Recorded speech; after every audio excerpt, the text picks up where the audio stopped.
no matter how far you get in life, you have to be able to go back to scratch in your mind at a moment's notice. You can never get so far beyond scratch.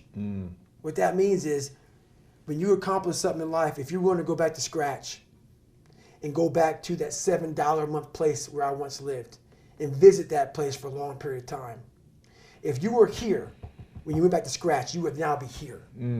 Scratch is what makes you better. Scratch, friction, obstacles create growth. There's no friction when you're this far up in the game anymore. You think there is. When you've achieved, that's right. When you achieve so much, the friction is minor. Because why? I'm sore. I'm going to get a massage today. I'm hungry. I'm going to eat today. The refrigerator is always full. So your comforts are now, so your discomfort is now very minuscule to your discomfort back here in the $7 a month place. So you have to go back to the total discomfort to then raise your level of where you're at now. I'm not saying stay there and stay there. Visit it. And then you raise your level. Take a day trip. That's right. Yeah. Always take day trips. Yeah. Don't stay there. That's right. But take a day trip. Take a day trip. So when you complete some massive obstacle and challenge, whatever the adversity that you force upon yourself, because these are all curated experiences for yourself that you're scratching constantly. What happens now? Since this was 5 years ago, you would just leave, you wouldn't take the medal, you would just go on to the next. What happens now? Do you take a day to reflect, a moment, 10 minutes? Like, how does the process work? And then how do you get back to visiting the $7 place you lived in? Now, I don't have to go back and visit it. I don't have to think about it. It lives with me now. Every day of my damn life, that feeling that I had to go back and think about, I found a way to just have it. How did you? It's constantly there. I have a self-talk. It's called my cookie jar. And it's a constant reminder of David Guy. Every day of my life, I believe in quiet. There's no growth outside of quiet. The world's too noisy.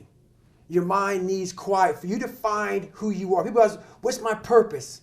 Why am I here? You're not going to find it nowadays unless you lock yourself in a quiet room in your mind and find it. It's too noisy. For me, I could be in a busy street in New York City, horns honking, and I'm walking around with like nothing. It's me and myself in a quiet spot. And when you are constantly reflecting on who you are, where you've been, the journey you've gone through, the journey you can continue going through, the feeling's always there. You don't allow the world to pull you so fast that you forget. You don't allow yourself to pull you so fast that you forget. It's not about staying in that moment. It's about you want to get to the point where that feeling follows you like breathing. It becomes a part of your life, part of your DNA. But it's made. Like these calluses on my hands right now, they're made. They are now on my brain. This is now a part of me. It's a daily process, a part of me.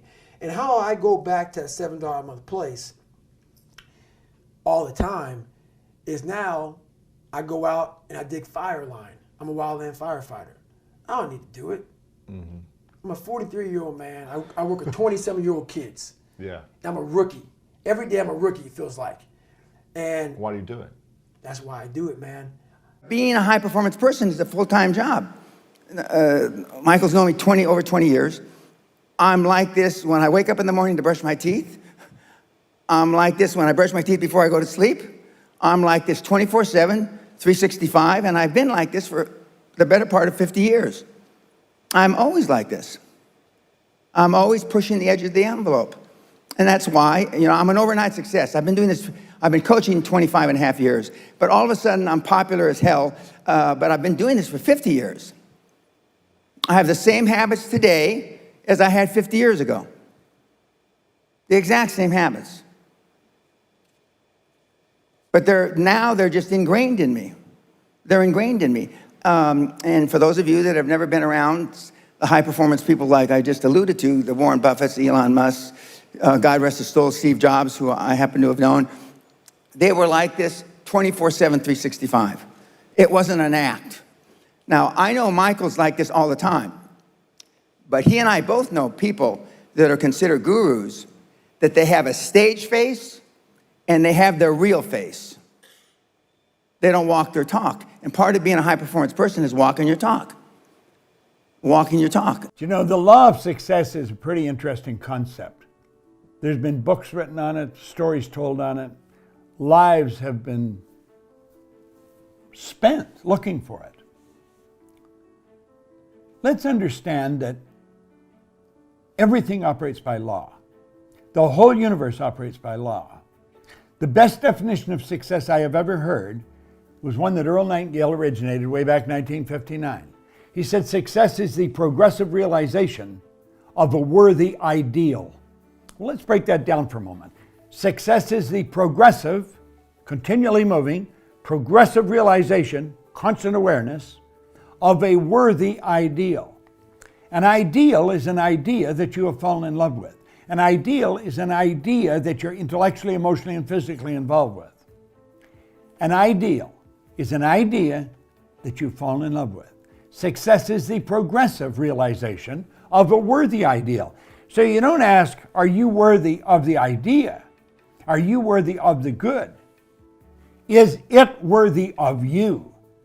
Now you're getting in to law of success. Is it worthy of you? You see, what you're going to do is trade your life. You're trading your life for whatever it is you're going after. So you want to make up your mind, whatever your goal happens to be, whatever you are pursuing, make certain it's worthy of you because you're trading your life for it. The law of success calls for you to continually moving toward a predetermined objective in life and bringing your life in harmony with the laws that govern the entire universe. 95% love stagnation. It's all about, clinging to the safe harbor of the known, living out the best years of your life, watching television in the subdivision. Stagnation, the same conversations with the same people, the same books, the same kind of work, the same thinking. Why? Because they're frightened to go out into the blue ocean of possibility. But Papa Wallenda, the great high wire walker, said it so well. He said, life is lived out on the wire. The rest is just waiting.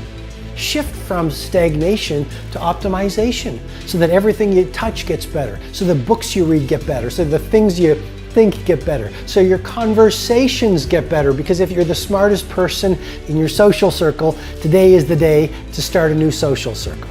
To shift from the past into the beauty of the future. You see, the average people, the 95% cohort, it's all about the past. Well, here's the kind of athlete I was back in 1922. And then they start blaming their past for why their lives are not working. But if you're addicted to your past, of course you're never going to do anything amazing in your future.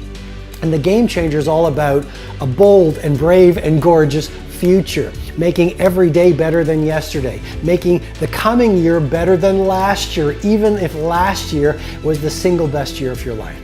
Now, we all get heartbroken, we all get hurt, we all experience adversity. So the real key is to see the past as a university toward mastery. Basically ask yourself, how can I leverage the heartbreak? How can I leverage my trial? How can I leverage that dark time in the valley of pain that I went through 2 years ago or last year to bring on more humility, more bravery, more humanity, more light, more love, more mastery into the world? One of the best things I've learned is that anyone has what it takes to travel the hard road, to walk the path that leads to success. That includes you. It won't be easy. It will demand everything you've got to give, but you can do it. Discipline equals freedom. That's not a contradiction, it's an equation. Discipline might appear to be the opposite of freedom. But in fact, discipline is the path to freedom. Discipline is the driver of daily execution. Discipline defeats the infinite excuses that hold you back. Some people think motivation is what will compel them to get things done. But motivation is just an emotion, a feeling. And like all feelings, It's fickle. It comes and goes. You can't count on motivation to be there when you need to get through truly challenging times. But you can count on discipline. Discipline is something you dictate. Motivation won't make you exercise every day. Discipline will. Motivation won't stay up late and finish a project for you. Discipline will. Motivation isn't going to get you out of bed in the morning. Discipline will. Make discipline part of your daily life, and your daily life will get better.